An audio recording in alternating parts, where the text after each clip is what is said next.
আজকে আবার কি বলবো, দেখতেই তো পাচ্ছেন কি হলো। গতকাল প্রদেশ কংগ্রেসের পার্টি অফিসে নেংটি দিনের মতন চুপি চুপি ভিডিও কল করে ঢুকে গেল। আরে বাপের বেটা, হয়তো আজকে এলি না কেন, সারেন্ডার করছিস না কেন? বাপ্পা বেটা, যদি মায়ের দুধ খেয়ে থাকিস তুই সারেন্ডার কর। রাকেশ সিংকে বলা হচ্ছে আজকে প্রদেশ কংগ্রেসের প্রতিটা নেতা নেত্রীরা যখন থানাতে গেছিল, সেখানে কিন্তু থানাতে তাদের অনেক ঘন্টা পরে এফআইআর লজ হয়েছে, কিন্তু এখনো পর্যন্ত 24 ঘন্টা থেকে রাকেশ সিংকে গ্রেপ্তার করা হয়নি। কিন্তু এই গ্রেপ্তারের দাবিতে এবং যতক্ষণ না রাকেশ সিং গ্রেপ্তার হবে, এই কংগ্রেসের নেতা নেত্রী কর্মীরা পথে থাকবে। রাজপথ আজকে আমরা আলোড়ন করেছি এবং সেই রাজপথে হুমকি দিয়েছি।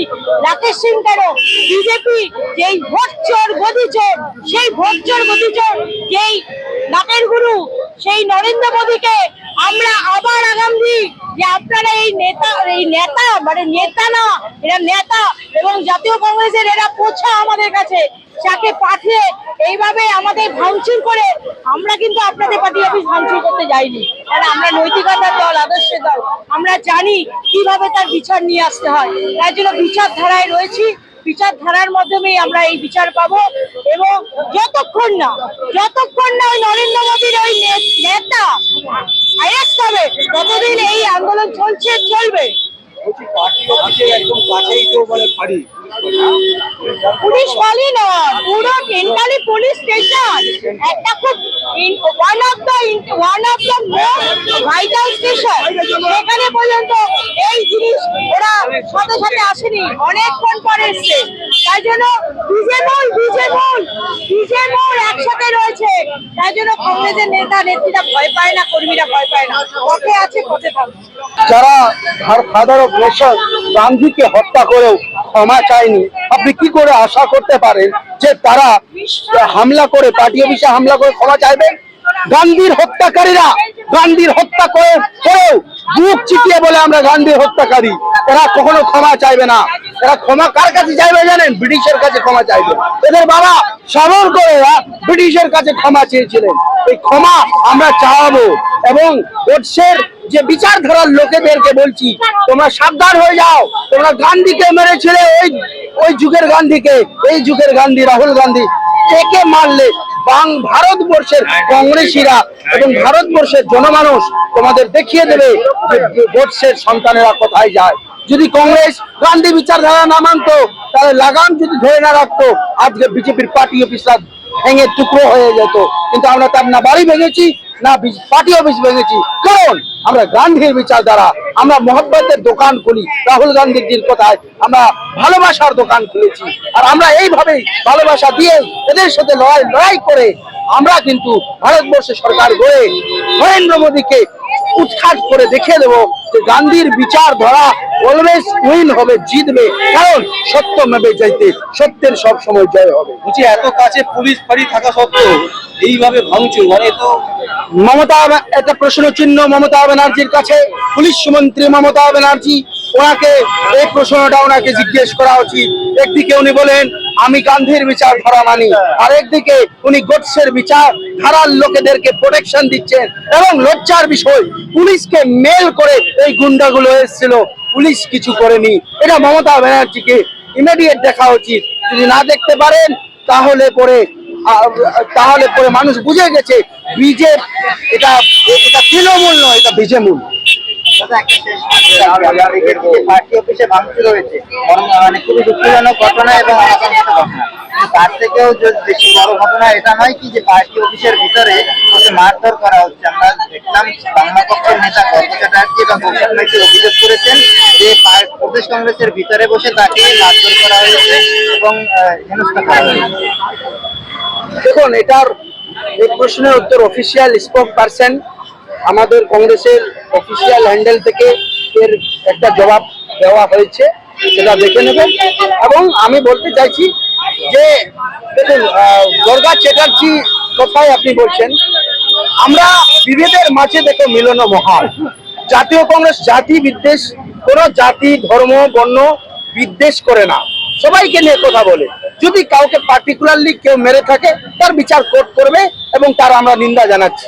আজকে তার গদিতে বসে আছেন 2024-এ ভোট চুরি করে। তারই প্রতিবাদে যখন পাটনার রাস্তায় লক্ষ লক্ষ লোকের সঙ্গে রাহুল গান্ধী ভয় পেয়ে গিয়ে গুন্ডারা তারা এসে প্রদেশ দপ্তর আক্রমণ করলো সকালবেলা চোরের মতো। আমরা এর প্রতিবাদে আজকে আপনাদের কাছে জানাতে চাই, এলাকার মানুষের কাছে, যে মেন কালপিট তাকে গ্রেপ্তার করতে হবে। আজকে যারা গ্রেপ্তার হয়েছিলেন কোর্টে অজিত ভট্টাচার্য, অভিজিৎ রাহা, সুমিত্রা নিয়োগী, ইয়াকুব খান, আমাদের লয়াররা সেই জামিন আটকে দিয়েছে, তাদের পুলিশ কাস্টডি হয়েছে। আমাকে পুলিশ প্রশাসন কথা দিয়েছে এই কালপিটকে ধরবে। বিজেপি দল ক্ষমা চেয়েছে, তারপরেও আমরা জানতে চাই বিরোধী দলনেতা এখনো তাকে নিয়ে ঘুরে বেড়াচ্ছে। তাই আমরা আগামী দিনে আমাদের আন্দোলন থামবে না। আমরা বার্তা দিতে চাই, কংগ্রেসের দিকে তাকালে তার পরিণতি ভয়ঙ্কর হবে। তার ট্রেলারটা গতকাল আর আজকে আপনারা দেখলেন। আমি আর বেশিক্ষণ রাস্তা অবরোধ করে রাখতে চাই না। সবাই মিলে আপনারা বাড়ি ফিরে যান। আমাদের এই লড়াই চলছে, আমাদের এই লড়াই চলবে। রাহুল গান্ধী জিন্দাবাদ। আপনারা সবাই মিলে বলুন। রাহুল গান্ধী জিন্দাবাদ। রাহুল গান্ধী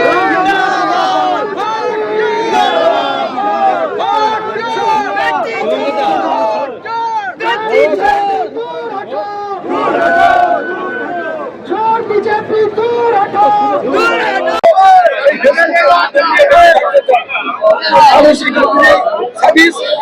এখনো বিজেপি করেনি, পতাকা নিয়ে হাঙ্গামা করেছে।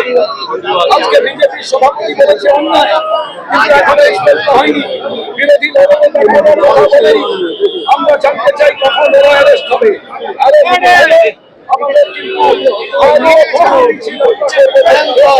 পুলিশ গ্রেপ্তার করতে পারছে না কেন? পুলিশ গ্রেপ্তার করতে পারছে না কেন? পুলিশকে জিজ্ঞেস করি, কিন্তু পুলিশ কমিশনের কথা বলেছে যেখানেই থাকুক গ্রেপ্তার করবো।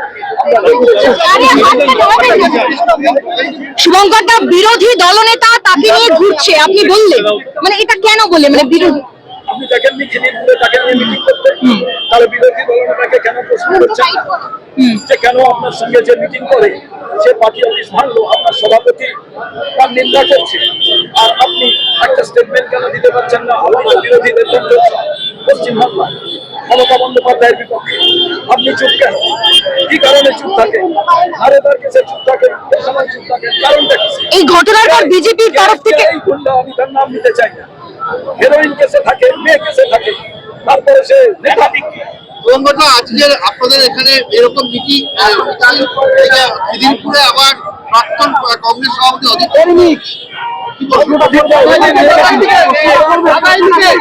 সকালবেলা প্রদীপ প্রসাদ মিছিল করেছে, তাপস মজুমদার দণ্ডনে করেছে, এবার অধীররা ওখানে মিটিং করছে।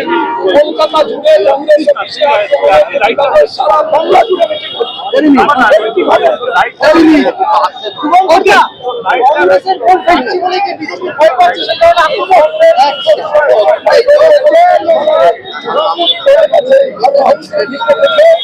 সবাই আজকে ভয়ে সবাই বাংলায় এই ধরনের সংস্কৃতি ছিল না আগে, নতুন করে এই সংস্কৃতি আমরা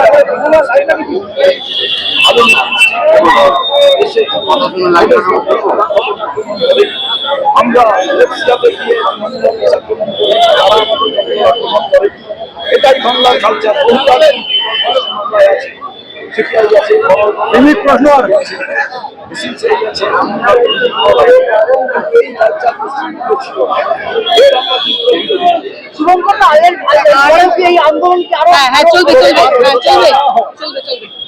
আন্দোলন হবে, কালকে আবার আমরা দেখবো। গতকাল যেভাবে পার্টি অফিস ভাঙচুর করা হলো, মানে কি বলবেন, মানে কারা করেছে? এটা তো ন্যাক্কারজনক ঘটনা। পশ্চিমবঙ্গে যে গণতন্ত্র বিপন্ন, পশ্চিমবঙ্গে যে আইনের শাসন নেই, এই ঘটনা থেকে প্রমাণিত। আজকে পুলিশ মন্ত্রী তো বারবার আমরা পদত্যাগ চাইছি এই কারণে। পুলিশ মন্ত্রীর ব্যর্থতা, হিল ছোড়া দূরত্ব এন্টেলি থানা কোনো প্রোটেকশন দিতে পারলো না। আজ প্রদেশ কংগ্রেসের হেড অফিস আক্রান্ত হয়ে গেল। আজকে যদি তৃণমূল ভবন আক্রান্ত হতো তিনি কি করতেন? আজকে যদি বিজেপি হেড অফিস আক্রান্ত হতো তিনি কি করতেন? আজকে ওই 3 কোটি যারা ধরা পড়েছে তাদের বেল আমরা রিজেক্ট করে এলাম শিয়াল থেকে। সেখানে তাদের বড় বড় দুষ্কৃতীরা বড় বড় উকিল দাঁড়িয়েছে, তাদের সবাই গেছে। তারা ভারতের জাতীয় পতাকায় আগুন ধরিয়ে দিল, তারা ভণ্ডামি করলো, ভাঙচুর করলো, তাদের এরা বড় বড় কথা বলছে। আমি অবাক হয়ে গেলাম, পশ্চিমবঙ্গ গণতন্ত্র আজ কোন পর্যায়ে চলে গেছে। আমরা এর উপযুক্ত শাস্তি চাইছি, যাতে এটা একটা দৃষ্টান্ত হয়ে থাকে যে এরকম ভাবে কারোর পার্টি অফিসে ঢুকে কারোর বাড়িতে ঢুকে ভাঙচুর করা যায় না।